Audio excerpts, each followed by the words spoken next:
శ్రీ గురుభ్యో నమః. భగవంతుని కృపామృతం మన అందరికీ నిత్యం లభించాలని కోరుకుంటున్నాను. గృహస్థాశ్రమం, వానప్రస్థానం సంధికాలంలో అడుగుపెట్టాను. అనగా 45 వసంతాలు పూర్తి చేసుకున్నాను. బాల్యదశ నుండి దాదాపుగా 10 సంవత్సరాల ముందు వరకు నా గుర్తింపు ఒక్కటేనండి.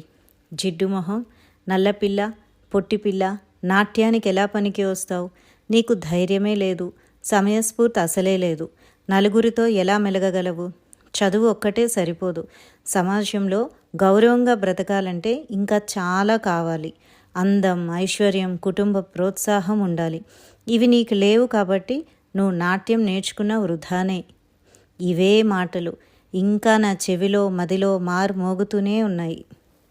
కానీ ఇప్పుడు నెమ్మదిగా మార్పు చెందుతూ శక్తి పుంజుకుంటూ ఇన్ని దేవాలయాల సందర్శనం, దైవ దర్శన భాగ్యం, జీవితంలో తృప్తిని సంతరించుకుంటూ లౌకిక భావ దారిద్ర్యం వైపు ఒరిగిపోకుండా స్వచ్ఛమైన ఆధ్యాత్మిక సౌరభం కొరకు నా పయనం కొనసాగుతోంది. భగవంతుడు నాకిచ్చిన గుణాలు రెండండి.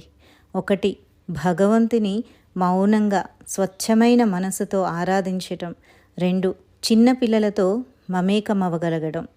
భగవంతుని కృప ఉంటే గడ్డిపోచ కూడా వజ్రాయుధంగా మారగలదట.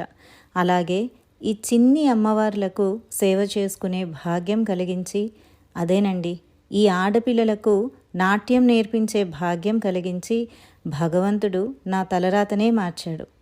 స్వచ్ఛమైన నవ్వు, అంతకంటే స్వచ్ఛమైన ఆడపిల్లల అపురూపమైన లావణ్యం వలనేనేమో వారి ఔరా పరిసరాలను, మనుషులను చాలా సానుకూలంగా మార్చగలవు.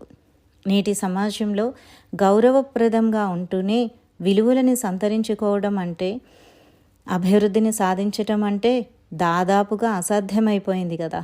కానీ అమ్మవారి కృపా కాంతి ప్రసరిస్తే స్త్రీ మేధస్సు వజ్రంలా ప్రకాశించగలదు. మా గురువుగారు చెప్పిన మాట నాకు ఇంకా గుర్తుంది.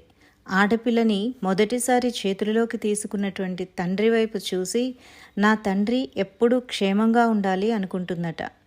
ఇంటి గురించి, సమాజం గురించి శుభముని కోరుకోవడం ఆడపిల్ల సహజ గుణంగా భగవంతుడు సృష్టిస్తాడట.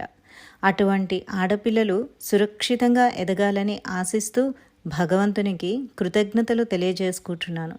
సాయి సన్నిధి కుటుంబ సభ్యులందరికీ ధన్యవాదములు.